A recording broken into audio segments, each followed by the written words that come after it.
In a very peaceful area in the Donbas region in Ukraine, Mykola lives with his pregnant wife Nastya. Both of them are known as the first eco-settlers in the area. Nastya is an artist who likes drawing and wood carving. She even makes a wood angel for Mykola so he can have a protection amulet. Mykola is a mathematician, physicist, and ecologist that teaches at the local school, which he travels to on his bicycle. The peace sign outside their home is the paw of the white raven, representing an ancient legend of a raven that felt pity for people and brought them fresh water and food, losing its feathers in the process. Because of the lack of electronics at home, the couple does not get any news until Mykola goes to work and gets a few minutes of TV during his break. That is how he learns about the protesters that were killed in Ukraine's capital city and Russia possibly invading the country. During class, Mykola is harassed by student Ivan, who thinks his teacher is a stranger and a weirdo so he wants him gone, but Mykola never lets him anger him because he believes in pacifism and working on guiding the youth's mind.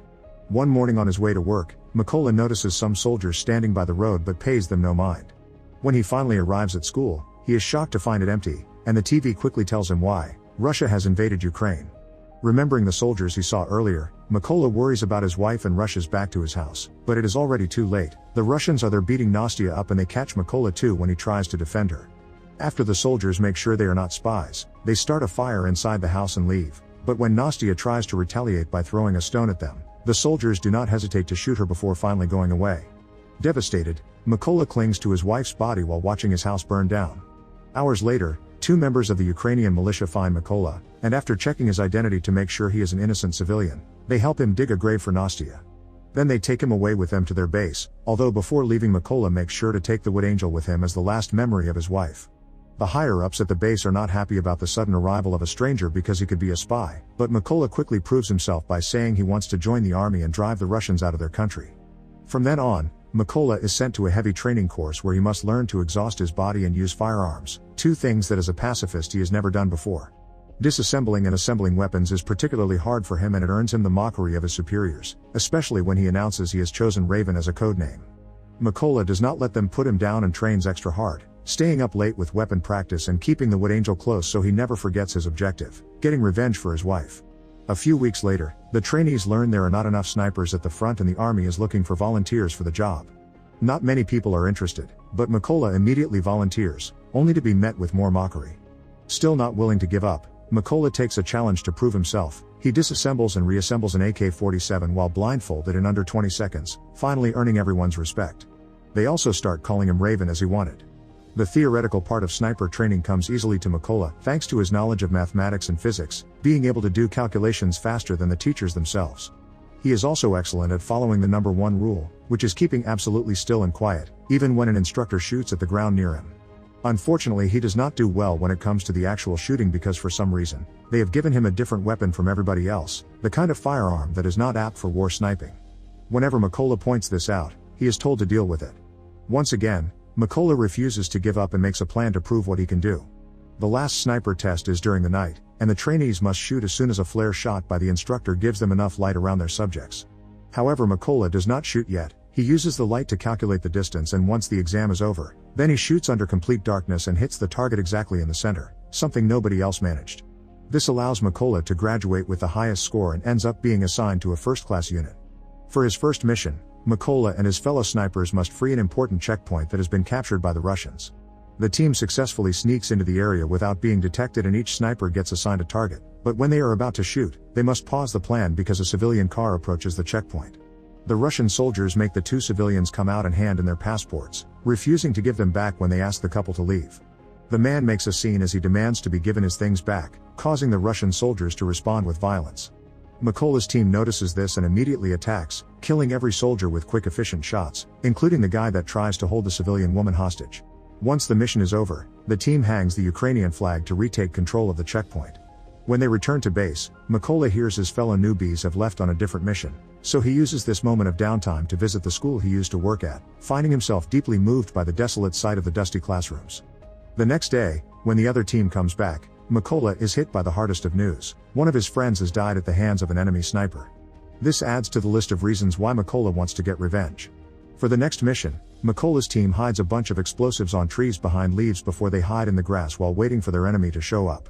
When the Russian soldiers appear in the forest as reports had anticipated, Mykola hesitates to shoot because he sees something he cannot believe. Ivan has joined the Russian army and is coming this way with the rest of their enemies. He snaps out of it when the captain orders him to shoot, and Mykola hits the detonator, killing every Russian soldier including Ivan. When the captain asks him what was all about and hears Mykola's explanation, he responds Ivan had made his choice.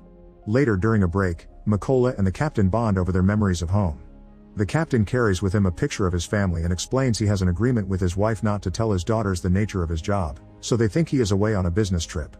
In return, Mykola shows him the wood angel, explaining it symbolizes his own family.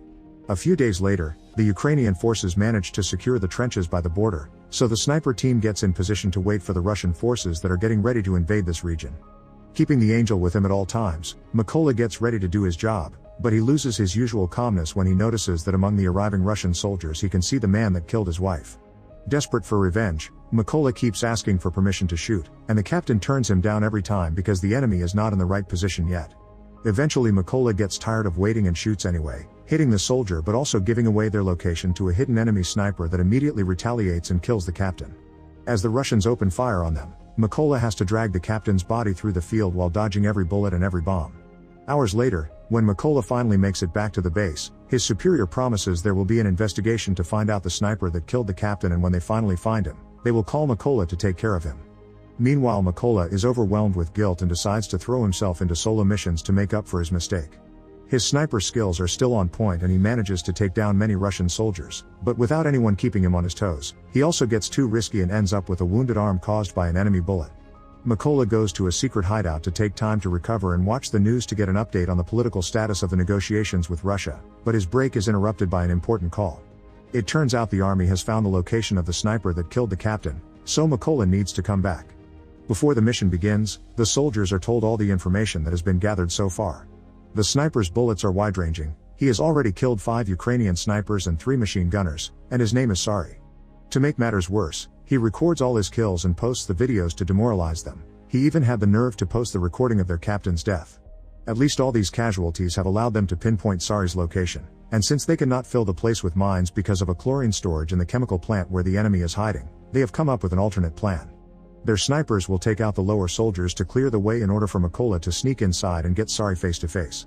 When the mission begins, all the Ukrainian snipers get in position and wait for Mykola to get inside the building by crawling through the field. The first soldier he finds is the other man that had attacked his home and still remembers Mykola, saying he should have killed him the first time. After killing him with one quick and satisfying shot, Mykola gives his teammates the okay to attack, prompting all the Ukrainian snipers to fire at the same time and managing a sweep of the area without raising any alerts. There are only 2 Russian snipers left, including Sari. They do not notice there is something wrong until they stop receiving messages over the comms and go to check on their fellow soldiers, finding them all dead.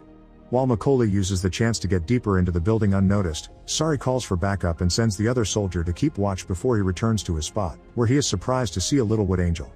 At that moment Mykola comes out, jumping on Sari to kill him with a knife while the other Russian soldier falls victim to a grenade that is waiting for him.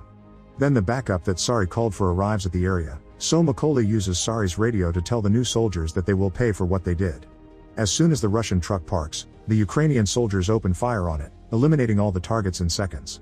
Now that Mykola has avenged his wife, his friend, and his captain, he decides to take a break and go back home to visit Nastia's grave, making sure to fix the cross that had fallen. Sadly, as much as he misses his home, he cannot stay because there is much more work to do for his country. Soon he is on another solo mission, ready to bring down as many Russian soldiers as necessary. Make sure to subscribe and turn on notifications so you can watch more videos like this. Thanks for watching.